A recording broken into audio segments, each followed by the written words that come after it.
Hello students, social মিডিয়ার বিভিন্ন প্ল্যাটফর্মে এই কোশ্চেনটা প্রচুর পরিমাণে করা হচ্ছে এবং আমাদের ভিডিওর নিচেও এটা জিজ্ঞেস করা হচ্ছে যে স্যার প্রজেক্ট জমা না দিলে কি ফেল করে দেওয়া হবে, অথবা আমি যদি প্রজেক্টে খুব সুন্দরভাবে লিখে বা খুব সুন্দরভাবে প্রজেক্টটা সাবমিট না করে থাকি তাহলেও কি আমাদেরকে ফেল করে দেওয়া হবে।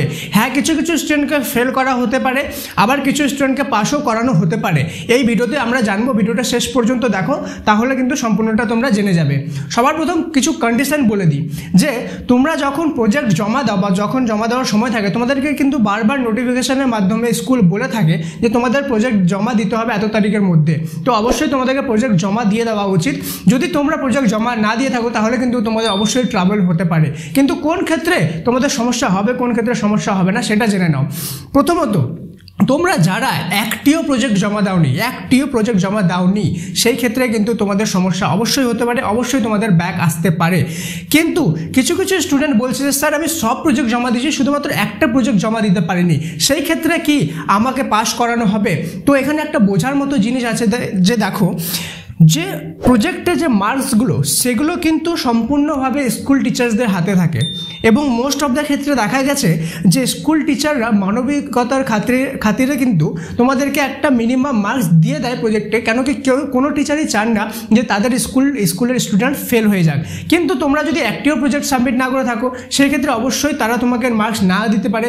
কিন্তু তোমরা যদি সব প্রজেক্ট সাবমিট করে থাকো, একটি না করে থাকো, তাহলে মানবিকতার খাতিরে তোমাদেরকে কিন্তু মার্কসটা ম্যাক্সিমাম ক্ষেত্রে দিয়ে দেওয়া হয়। সেই ক্ষেত্রে তুমি নিশ্চিত থাকতে পারো 99% চান্স আছে তোমাকে অবশ্যই পাস করে দেওয়া হবে।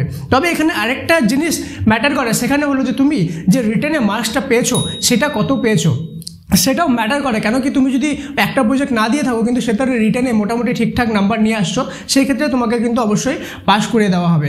এবার অনেকজন প্রশ্ন করছে যে স্যার আমি যদি খুব সুন্দরভাবে প্রজেক্ট ভালোভাবে লিখে জমা না দিয়ে থাকি বা আমার হাতের লেখা যদি সুন্দর না হয় সেই ক্ষেত্রে কি আমাকে ফেল করে দেওয়া হবে? তো এই ক্ষেত্রে আমি 100% অ্যাসিউরিটির সাথে বলতে পারি যে না, তুমি প্রজেক্ট যেমনইভাবে জমা দিয়ে থাকো না কেন, তোমরা যতই খারাপভাবে লিখে থাকো না কেন, তোমাদেরকে অবশ্যই 100% পাস করানো হবে। কেন কি প্রজেক্ট সাবমিট করলেই টিচার্সদের দায়িত্ব একটা মিনিমাম পাসিং মার্কস, তোমাদের প্রজেক্টে পাসিং মার্কস কিন্তু তোমাদের দিতেই হবে। ওকে, আর একটা যেটা জিনিস যে পাসিং মার্কস মানে তোমার প্রজেক্টে পাসিং মার্কস মনে করো 10-এর মধ্যে 2.5, ঠিক আছে। কিন্তু এখানে খালি প্রজেক্টে পাসিং মার্কসটা তুললে তো হবে না, প্রজেক্টের সাথে রিটেনেরও পাসিং মার্কসটা তুলতে হবে। তাহলে দুটা মিলে যদি 25 হয় সেই ক্ষেত্রে কিন্তু তোমরা পাস করবে। তো আশা করি তোমাদের প্রত্যেকটি কোশ্চেনে অ্যান্সার দিতে পেরেছি। এবং তো নেক্সট ভিডিওতে আমি তোমাদেরকে বলবো যে একটি সাবজেক্টে যদি আমার কম নম্বর আসে বা ব্যাক চলে আসে সেই ক্ষেত্রে আমাদেরকে কি করণীয়, কি করা উচিত, অথবা আমরা যত নাম্বার টার্গেট করে রেখেছি সেটার থেকে কম নাম্বার আসে সেই ক্ষেত্রে আমরা কি কি করতে পারি এবং সেই নাম্বারটাকে বাড়ানোর সঠিক প্রসেস কি। এটা কিন্তু ম্যাক্সিমাম ক্ষেত্রে দেখা যায় যে তোমাদের নাম্বার যত ভাবছো ওর থেকে কম আসছে, কিন্তু এই প্রসেসটা ফলো করলে তোমাদের মার্কসটা কিন্তু পরবর্তীতে বেড়ে যায়। তাই সেই ভিডিওটা মিস করবে না। সেই ভিডিওটা দেখার জন্য অবশ্যই চ্যানেলটিকে এখনই সাবস্ক্রাইব করো, অবশ্যই সাবস্ক্রাইব করো। আর এই ভিডিওটা ইনফরমেটিভ লাগলে লাইকটা করে দিও, কেন কি এটা তোমাদের জন্যই বানানো, তোমরা লাইক না করলে আর কে করবে। Thank you so much, may God bless you. দেখা হচ্ছে পরের ভিডিওতে।